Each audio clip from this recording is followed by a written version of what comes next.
आपको इनिसफ्री की दुनिया में ले जाएंगे थ्रू अ वर्चुअल टूर। अब अपने साथ साथ वो एज रीडर्स हमें भी ले जाएंगे अपनी इमेजिनेशन के थ्रू। ट्विग्स एंड स्टिक्स वगैरह से प्रॉपर पूरा एक वेब लाइक स्ट्रक्चर बना है सारा का सारा। सबसे पहले हम लोग सेंट्रल आइडिया लेंगे, line by line explanation and poetic devices के साथ within a blink of an eye हम लोग इस पूरी पोएम को कवर कर ले। Hello my amazing students, welcome to science and fun. I am Deepika, your English educator, and I hope that you all are doing fine. तो class 9 आज हम लोग जो पोएम कवर करने वाले हैं, it is there in your Beehive book, जो आपको एक तरह से ट्रैवल कराएगा, वर्चुअल टूर कराने वाला है to the lake isle of Innisfree. Yes, Innisfree is the place जहां पर आपके गाइड, या आप कह सकते हो आपके poet who is W.B. Yeats, आपको इनिसफ्री की दुनिया में ले जाएंगे थ्रू अ वर्चुअल टूर। अब ये सब मैं क्या बोल रही हूँ, देखो बहुत सिंपल सा लॉजिक है। यीट्स जो है वो अपनी इमेजिनेशन में, राइट, ऐसा नहीं है कि वो खुद कहीं गए हुए हैं, वो अपनी इमेजिनेशन में एक बहुत ही सुंदर सी प्लेस पर जाना चाहते हैं, विच इज इनिसफ्री। इनिसफ्री उस जगह का नाम है और ये एक आइलैंड है। So the word isle here is basically island. अब अपने साथ साथ वो एज रीडर्स हमें भी ले जाएंगे अपनी इमेजिनेशन के थ्रू और हमें बताएंगे कि वो क्या कुछ वहां पर करना चाहते हैं, वो कैसे अपने सिटी लाइफ की डलनेस और मंडेन एग्जिस्टेंस से परेशान हो चुके हैं, and he wants to be at that peaceful and tranquil place. अब इस पूरे टूर को हम लोग कैसे कवर करेंगे, हम लोग अलग अलग स्टेशंस पर रुकेंगे फॉर श्योर। सबसे पहले हम लोग सेंट्रल आइडिया लेंगे, line by line explanation and poetic devices के साथ within a blink of an eye हम लोग इस पूरी पोएम को कवर कर लेंगे। सो फटाफट से आप लोग अपनी नोटबुक एंड पेन लेकर बैठ जाइए, बिकॉज इस पोएम के जितने भी इंपॉर्टेंट फ्रेजेस हैं उन सब का हम लोग एक्सप्लेनेशन लेने वाले हैं along with the difficult words. Now अगर बात की जाए इस पोइट्री के सेंट्रल आइडिया की, तो यहां से देखो यीट्स जो कि पोएट हैं वो अपनी डीप डिजायर को एक्सप्रेस कर रहे हैं, अपनी इच्छा को एक्सप्रेस कर रहे हैं। किस बात की भाई, उनको क्या ऐसा मन कर रहा है, उनका मन है कि वो सिटी लाइफ के hustle and Bansal. Now hustle and Bansal is an important word, आप लोग आगे चल के भी अपने क्लास 12th में भी ये वाला वर्ड, ये वाला फ्रेज सीखने वाले हो। सो अभी से अगर आपको पता चल जाए तो बस फिर बाद में भी आपको प्रॉब्लम नहीं होगी। हसल एंड बसल का मतलब होता है केओस, राइट, बहुत शोर शराबा जब होता है तो सिटी लाइफ के शोर से वो बचना चाहते हैं, वो एक एस्केप चाहते हैं and retreat to the serene beauty of Innisfree. और वो कहाँ वापस चले जाना चाहते हैं, काम एंड पीसफुल ब्यूटी किसकी, इनिसफ्री की। सो इनिसफ्री ऐसा नहीं है कि कोई रियल दुनिया नहीं है, it is a real place जहां पर W.B. Yeats अपने बचपन में टाइम स्पेंड कर चुके हैं, वो एक बार वहां विजिट कर चुके हैं और वहां के पीसफुल एनवायरनमेंट ने कहीं ना कहीं उन्हें अट्रैक्ट किया है and he yearns for a life. Now yearns is an important word. yearns का मतलब होता है when you wish for something, so he wishes for a life, वो एक ऐसी लाइफ चाहते हैं which is filled with tranquility। कुछ वर्ड्स इस पोएम में बहुत इंपॉर्टेंट है, जैसे कि पीस हो गया, काम हो गया, सीरीन हो गया, ट्रैंक्विलिटी हो गया। इन वर्ड्स का यूज करके you can frame beautiful answers. So tranquillity का मतलब भी वही कामनेस है, वही पीस है, वही शांति है। अब पोएट जो है वो अपने सारे शोर शराबा और जितना भी हेक्टिक लाइफ है उनका, वो सब छोड़कर नेचर के पास जाना चाहते हैं। And just because this poem की टाइटल में इनिसफ्री वर्ड है, इसका मतलब ये नहीं है कि पोएट जो है सबको एनकरेज कर रहे हैं कि इनिसफ्री जाओ सारा काम छोड़कर। वो बस ये बताना चाहते हैं कि किस तरह से nature acts as a healer, nature acts as an escape, जो हमें सिटी की मंडेन एंड बोरिंग लाइफ से दूर रखता है, बचा देता है। Where he can cultivate a small plot of land. Further वो वहां पर हमें बताते हैं पोएम में कि वो क्या क्या एक्चुअली करने वाले, एक तरह से पूरा अपना रूटीन वो हमें शेयर करते हैं, that he wants to cultivate a small plot of land. वो एक छोटा सा प्लॉट ऑफ लैंड को कल्टिवेट करना चाहते हैं, वहां पर वो कुछ पर्टिकुलर क्रॉप्स ग्रो करेंगे जो कि आप आगे पोएम में देखोगे। And he wants to listen to the gentle lapping of water. आप देखोगे किस तरह से वो नेचर के साथ खुद को बहुत ज्यादा कनेक्टेड फील करना चाहते हैं, and he find solace in the company of nature, right, उनको नेचर की ही कंपनी में कंफर्ट मिलता है, पीस मिलता है, and he longs for that, he wants to be at that place. तो यहाँ से एक चीज तो क्लियर हो गई है कि W.B. Yeats एग्जैक्ट उस प्लेस पर नहीं है। Where is he? वो अगर अपनी सिटी लाइफ के हसल बसल से बचना चाहते हैं तो इसका क्लियर मीनिंग ये है कि the poet is somewhere in the city, वो सिटी में ही कहीं है और अपनी इस हेक्टिक लाइफ से परेशान होकर he wants to be at that place, he is remembering his days there, और वहां की ब्यूटी को वो फिर से एक बार एक्सप्रेस आई मीन फील करना चाहते हैं। Now let us quickly move on to the line by line explanation of this. तो किस तरह से ये पोएम देखो शुरू होती है। I will arise and go now and go to the Innisfree, and a small cabin built there of clay and wattles made. 9 bean rows will I have there, a hive for the honeybee, and live alone in the bee-loud glade.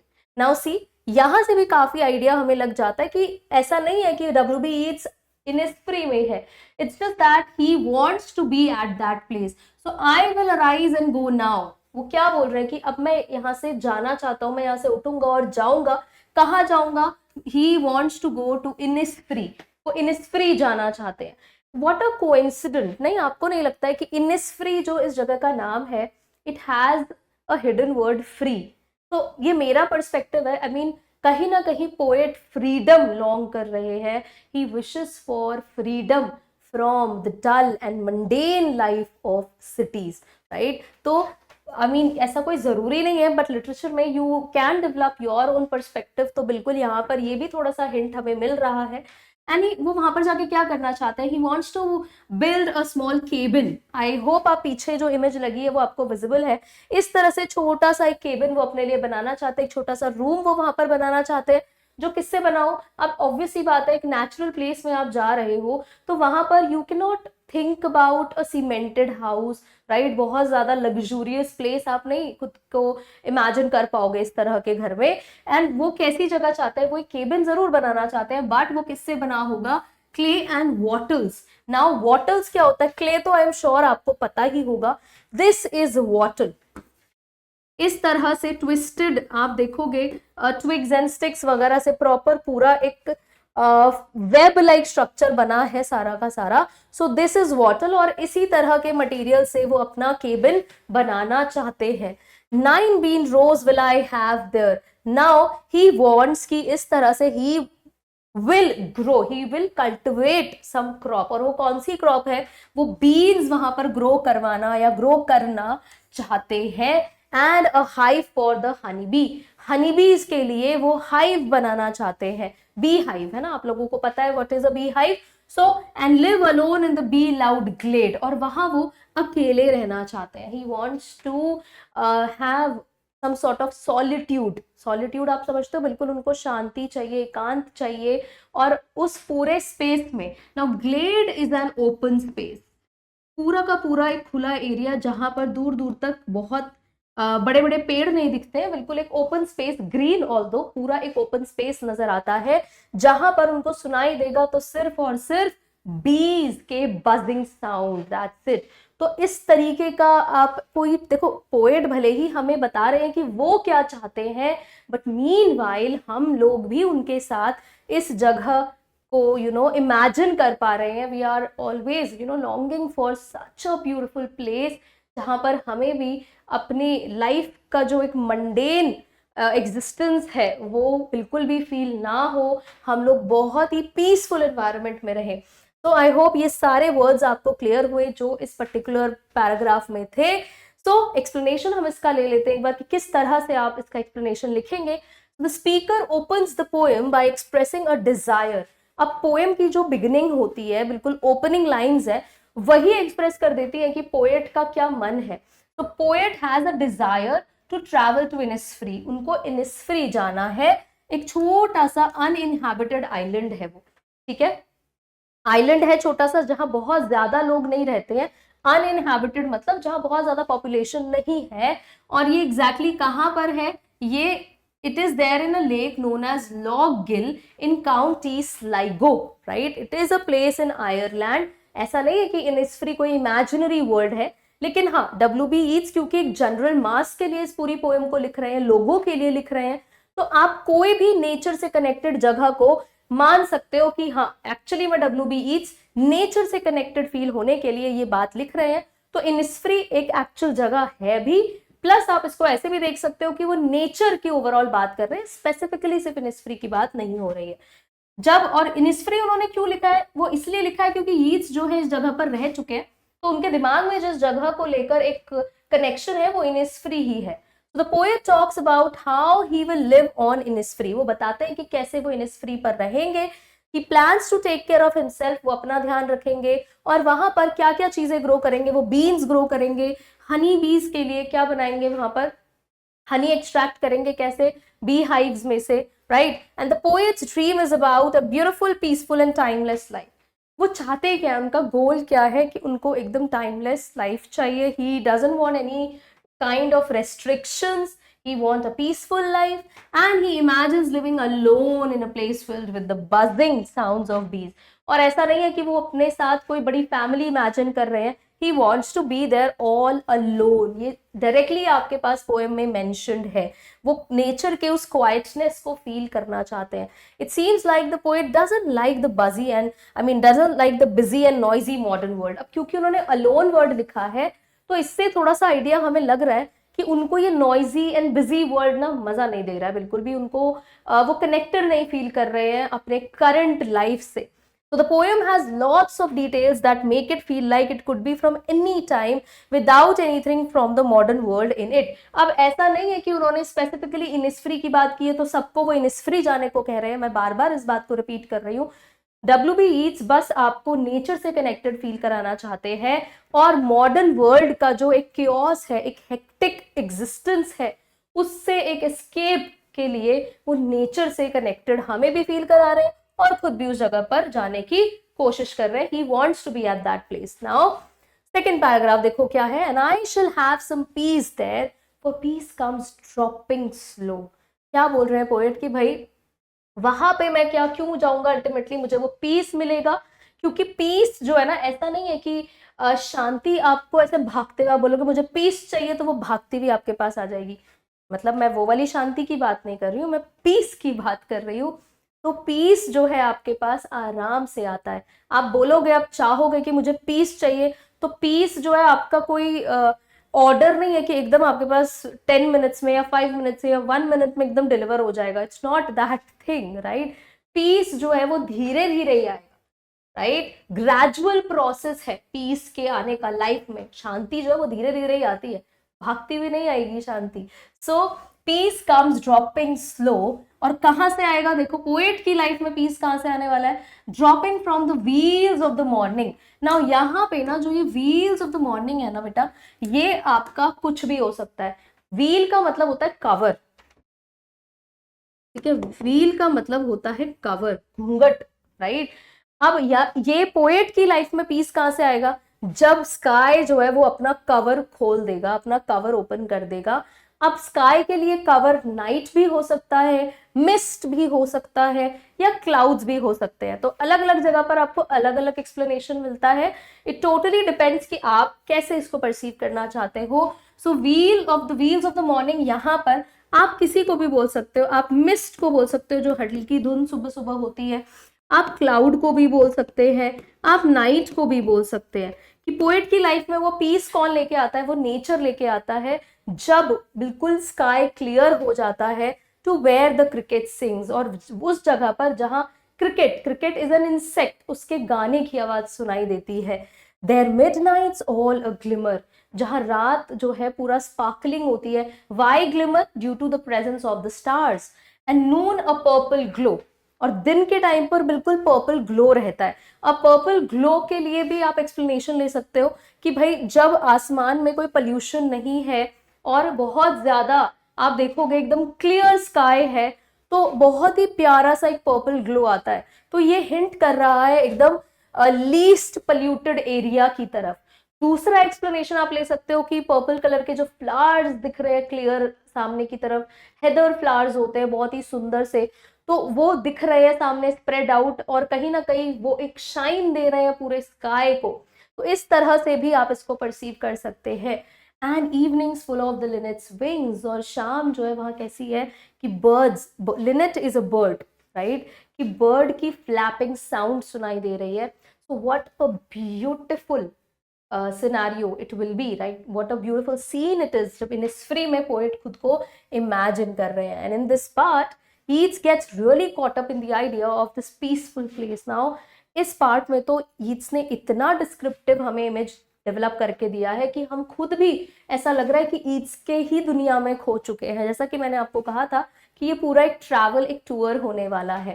And he starts talking like he is there right now, और ईट्स तो ऐसे बात कर रहे हैं जैसे वो सामने से सब कुछ होता हुआ देख रहे हैं, जबकि हमें याद रखना है कि Yeats is not at Innisfree, वो इनिस्फ्री है नहीं, वो बस सोच रहे हैं कि वो वहां होंगे तो ये सब करेंगे और वहां पर ये सारी चीजें हो रही होंगी।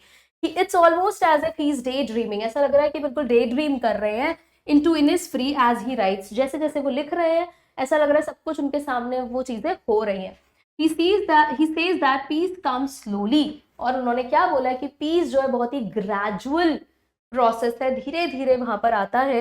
And he describes different times of the day, और उन्होंने अलग अलग टाइम डिस्क्राइब किया है। सुबह में क्या रहेगा, there is mist hanging over the lake like a soft curtain, बिल्कुल एक पर्दे के जैसे उस पूरे एरिया में मिस्ट नजर आती है, राइट, या कह लो पूरा का पूरा एक देयर इज दिस डार्कनेस, या पूरी रात है, और जैसे जैसे वो कर्टन वहां से हटता है there is this clear sky, this beautiful scenery. And at noon, दिन में क्या होता है, पोएट जो है एक पर्पल ग्लो ऑब्जर्व करते हैं। इन द इवनिंग, इवनिंग के टाइम पर आपको जेंटल साउंड सुनाई देगा एक बर्ड का जिसका नाम है लिनेट। एंड वो बर्ड क्या कर रही है, the bird is flapping its wings, अपने विंग्स को फ्लैप कर रही है। तो इवनिंग में पोएट ये सारी चीजें वहां पर ऑब्जर्व करते हैं। और रात के टाइम पर the sky is full of stars, fireflies भी हो सकते हैं क्योंकि नेचुरल जगह, ये सब चीजें बहुत यूजुअली इन जगहों पर दिखती है। Making it all sparkle and shimmer, और हर चीज एकदम शाइन करती हुई नजर आ रही है। The sounds in this part are gentle and slow, making you feel peaceful and calm. और ये सारा साउंड, ये पूरी की पूरी जो एक विजुअलाइजेशन है, it is so peaceful, it is so काम कि हम लोग भी ये सब चीजें, ये सारे इमोशंस फील कर सकते हैं, right. Now let us move on to the third part of the poem. I will arise and go now, for always night and day. Now again this phrase is repeated here. ये फिर से repeat हुआ है कि I will arise and go now. थोड़ा सा हमें लगता है कि he is determined, कि भाई उनको अब जाना ही है, उनकी लॉन्गिंग जो है बढ़ चुकी है। रीजन इज क्योंकि दिन और रात उनको I hear the lake water lapping with low sounds by the shore, क्योंकि दिन रात उनको क्या सुनाई देता है, वहां का जो लेक वाटर है ना, उनको उसकी आवाज सुनाई देती है, किस तरह से वो सी शोर पर, किनारे पर इस तरह से टकरा रहा है। तो वो जो साउंड प्रोड्यूस हो रही है ना, उसको लैपिंग बोला है। बहुत ही धीमी सी, प्यारी सी, सूदिंग सी साउंड है जो बार बार पोएट को सुनाई देती है। While I stand on the roadway. और इतने सुंदर डिस्क्रिप्शन के बाद एकदम से एक ब्रेक आता है हमारी इस पूरी जर्नी में, जब पोएट ये लाइन बोलते हैं कि while I stand on the roadway. और हमें पता चलता है कि यार पोएट इनिस्फ्री में नहीं है, पोएट जो है कहीं किसी शहर के रोडवे पर खड़े हैं, किसी रोड पर है, या कह लो कहीं किसी ग्रे पेवमेंट पर है। पेवमेंट इस तरह का जो फ्लोर होता है उसको पेवमेंट कहा जाता है। और ये जो ग्रे कलर है ना, ये डलनेस को हाईलाइट कर रहा है सिटी लाइफ की, राइट। तो ये जो एक सेंटेंस है ना पर्टिकुलर, इसने एक ब्रेक ला दिया है हमारे सुंदर से इमेजिनेशन पर। जब पोएट ये बोलते हैं कि देखो मैं यहाँ पर इस रोडवे पर खड़ा हूँ, या कह लो किसी डल से पेवमेंट पर खड़ा हूँ, और बार बार मेरी डीप मेमोरी में, डीप हार्ट स्कोर, तो ये दिखाता है कि कितना डीपली वो रिकॉल कर रहे हैं ये सारी चीजें, उनको बार बार दिन रात यही सब कुछ सुनाई देता है। And this shows the extent to which the poet longs for visiting that place, right. उनको कितना ज्यादा इनिस्फ्री जाने का मन है। Now he takes us back to the beginning with the words, और जैसे ही इस पर्टिकुलर पैराग्राफ में ईट्स ने ये लाइन यूज की है, तो हम वापस से वही शुरू वाले फेज पर पहुंच गए हैं। दिस रेपिटेशन, और यही रेपिटेशन जो है दिखाता है कि उनका कितना मन है, कितनी स्ट्रॉन्ग डिजायर है उनकी to be at Innisfree. And the use of similar sounds in the line, आप देखोगे I hear lake water lapping with low sound, एक पोएटिक डिवाइस यहाँ पर है, आगे हम लोग करेंगे। इस पोएटिक डिवाइस की मदद से क्या हो रहा है ना, इस पीसफुल सीन में भी एक रिदम है, एक इस पीसफुल सीन को भी बहुत ही रिमार्केबल बनाया है, क्योंकि एक रिदम हमें सुनाई दे रहा है अलॉन्ग विद द इमेजरी, है ना, वाटर लैपिंग, वो हमें विजुलाइज हो रहा है, वो सीन हम इमेजिन कर रहे हैं, पर साथ ही के साथ जो साउंड में एक रिदम है, ये एक पोएटिक डिवाइस है। कौन सा है मैं आगे बताऊंगी, लेकिन अगर आपको पता है अभी तो बता दो जल्दी से मुझे कमेंट्स में। तो ये रिदम जो है ना, एकदम चार चांद लगा रहा है हमारे इस ब्यूटीफुल इमेजिनेशन पर। So the slow drawn out vowels in this line make the poem feel slower, but then Yeats reminds us of his real life. अब सब कुछ एकदम स्लो चल रहा था, बहुत सुंदर तरह से उन्होंने अपनी पोएम को स्ट्रक्चर भी किया है, बहुत ही सुंदर इमेजरीज भी यूज की हैं, लेकिन एकदम से एक ब्रेक आ जाता है जब पोएट यीट्स हमें रिमाइंड कराते हैं, याद दिलाते हैं कि वो इनिस्फ्री में नहीं है, वो अपनी रियल लाइफ में है। कौन सी लाइन ये बताती है, ये वाली, while I stand on the roadway or on the pavement's grey, है ना, ये जो डल कलरलेस पेवमेंट का डिस्क्रिप्शन दिया है, ये हमें भी बड़ा ही सैड एंड ग्लूमी लग रहा है, एकदम डिस्पेयर वाली फीलिंग डेवलप कर रहा है, और हम समझ पा रहे हैं कि क्यों यीट्स का इतना मन है इस कलरफुल एंड मैजिकल इनिस्फ्री में जाने का। अंदर ही अंदर उनका बहुत स्ट्रॉन्ग फीलिंग है कि मैं इनिस्फ्री जाऊं। And the last line is short and simple which emphasises the strong message. और आखिरी लाइन बहुत ही शॉर्ट, बहुत ही सिंपल है, लेकिन वो उनकी डिजायर को बहुत ही स्ट्रॉन्गली एक्सप्रेस करती है। Now we are done with the line by line explanation of the poem. Now will quickly move on to the poetic devices, और हम लोग मेन पोएटिक डिवाइसेस करेंगे जो अक्सर हमसे एग्जाम में पूछ लिए जाते हैं। वैसे तो और भी बहुत सारे होते हैं, लेकिन वो सबसे प्रोमिनेंट पोएटिक डिवाइसेस कौन से हैं जो एग्जाम में अक्सर पूछे जाते हैं। तो हम शुरू करेंगे मेटाफर के साथ। Now what is a metaphor? देखो मेटाफर में क्या होता है ना, जब हम लोग कंपैरिजन ड्रॉ करते हैं विदाउट यूजिंग लाइक और एज। कंपेयर हम दो तरह से कर सकते हैं। एक हम कंपेयर करते हैं जब हम लाइक या फिर एज का यूज करके, she is like a lion, right, she is brave like a lion, इस तरह से जब हम क्वालिटीज को एकदम लाइक या एज के थ्रू प्रेजेंट कर देते हैं। दूसरा तरीका है कि हम लाइक और एज का यूज ही ना करें, दिस इज मेटाफर। अब यहां पर आप देखोगे व्हील्स ऑफ द मॉर्निंग बोला है, तो यहां पर नाइट है या डार्क क्लाउड्स आप कह लो, मिस्ट कह लो, वो रेफर किया हुआ है through this veils of the morning.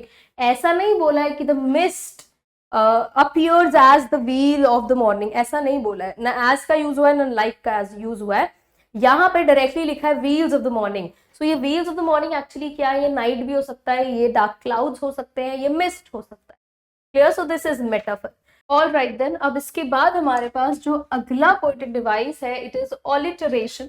ठीक है, मैंने अभी आपको बताया था कि ऑलिटरेशन हमारा एक बहुत इंपॉर्टेंट पोएटिक डिवाइस है। पीछे जो पैराग्राफ में मैं आपको बार बार बोल रही थी कि एक इंपॉर्टेंट पोएटिक डिवाइस यहाँ पर हिडन है, तो वो यही है। होता क्या है alliteration? It is the occurrence of the similar consonant sound. Similar consonant sound जब हमें सुनाई देती है, कहां पर? At the beginning of adjacent और क्लोजली कनेक्टेड वर्ड्स। जब कोई वर्ड्स आपस में क्लोजली कनेक्टेड है, बहुत ज्यादा दूर दूर नहीं है, एक ही लाइन में है या आपको अगली दो लाइंस में मिल जाएंगे, तो उनको हम लोग ऑलिटरेशन बोलते हैं। जहां पर वर्ड्स की बिगिनिंग में कॉन्सोनेंट साउंड आपको सुनाई देती है। You have to focus on the word sound, आपको वो लेटर नहीं देखना है, आपको साउंड पर फोकस करना है। जैसे एग्जाम्पल देखो, lake water lapping with low sound, तो यहाँ पे the repetition of l sound is there, right, तो ये हमारा ऑलिटरेशन हो जाता है। Then we have high for the honey bee, now her sound is repeated here, so this is an example of alliteration. Why? Because ये दोनों ही consonant sounds है और क्लोजली कनेक्टेड वर्ड्स के बीच में है। ऐसा भी नहीं है कि एकदम बिल्कुल बीच में कोई वर्ड ही ना हो। देखो लेक और लैपिंग के बीच में there is this word water, तो क्लोजली कनेक्टेड हम इसीलिए बोलते हैं, दे आर अटैच्ड वर्ड्स। इसके बाद हमारे पास अगला क्या है, देखो next poetic device is anaphora. Now what is anaphora? Anaphora is basically the repetition of a word or expression at the beginning of successive phrases, clauses, sentences और verses. Now इसका क्या मतलब है इतनी बड़ी डेफिनेशन का? बहुत सिंपल सा मीनिंग है बेटा। अगर आपको दिख रहा है कि दो लाइंस है आपकी पोएम में, कॉन्जिक्यूटिव लाइंस, एक के बाद एक लाइन है, और उसमें शुरू में कोई वर्ड या कोई फ्रेज रिपीट हो रहा है, जैसे यहाँ पर देखो आई और आई रिपीट हो रहा है, so this is an example of anaphora. अगर ऐसा होता कि यहाँ पर आई विल अराइज यहाँ पर भी है, आई विल अराइज नीचे भी है, तो वो पूरा आई विल अराइज आपका एनाफोरा का एग्जाम्पल हो जाता। अभी यहां पर सिर्फ आई रिपीट हो रहा है, तो I is an example of anaphora. आगे देखते हैं, वी हैव पर्सोनिफिकेशन। पर्सोनिफिकेशन में the word person is there, यानी कि जब हम नॉन ह्यूमन एंटिटीज को ह्यूमन एट्रीब्यूट्स प्रोवाइड करते हैं, कोई ऐसा ह्यूमन एक्शन प्रोवाइड करते हैं जो नॉन ह्यूमंस नहीं करते, तो उसको कहा जाता है personification. For example cricket sings. Now singing जो एक क्वालिटी है, ये एक एट्रीब्यूट है, वो ह्यूमन एट्रीब्यूट है, उसको हमने एक इंसेक्ट को दिया है। So this is an example of personification. Now the phrase the veils of morning, ये भी पर्सोनिफाई किया गया है as it is wearing a head covering. Now veils बोला है, व्हील जो है वो कवरिंग है, कवर जो है ह्यूमन एट्रीब्यूट है, टू कवर समथिंग, तो इसको भी आप पर्सोनिफिकेशन में काउंट कर सकते हो। हाउएवर क्रिकेट सिंग्स आपका ज्यादा प्रोमिनेंट एक पर्सोनिफिकेशन का एग्जाम्पल दिखाता है। अगला देखो हमारे पास लास्ट पोएटिक डिवाइस जो बहुत इंपॉर्टेंट है इस पोएम से, वो है onomatopoeia. Now what is that, है ना, एकदम बॉम्ब जैसा वर्ड लगता है ये। So onomatopoeia is basically the sound word, जो साउंड हमें सुनाई देता है जब उसका as it is word format use कर लेते हैं, तो उसको ओनोमेटोपिया कहा जाता है। अब इस पोएम में जो ये लैपिंग साउंड है ना, ये लैपिंग साउंड प्रोड्यूस हो रही है, थोड़ा सा लैप का साउंड आपको सुनाई देगा जब आप देखोगे कि जो वेव्स हैं वो शोर को टच कर रही है। तो ये यूज हुआ है to describe the sound of the water hitting shore on the lake, right. जो वाटर का साउंड है जब वो शोर को ऐसा हिट कर रहा है, तो जो साउंड हम लोगों ने यूज किया है to describe that is lapping. So this can be an example of onomatopoeia. तो ये थे हमारे पोएटिक डिवाइसेस, और ये देखो within a blink of an eye आपकी पोएम भी कंप्लीट हो गई है। एंड आई होप आपको हर एक वर्ड, हर एक फ्रेज अच्छे से समझ में आया है। If you have any doubt, आप कमेंट्स में फटाफट से अपना क्वेश्चन पूछ सकते हो। I am definitely going to reply and I will see you in the next video. Thank you so much.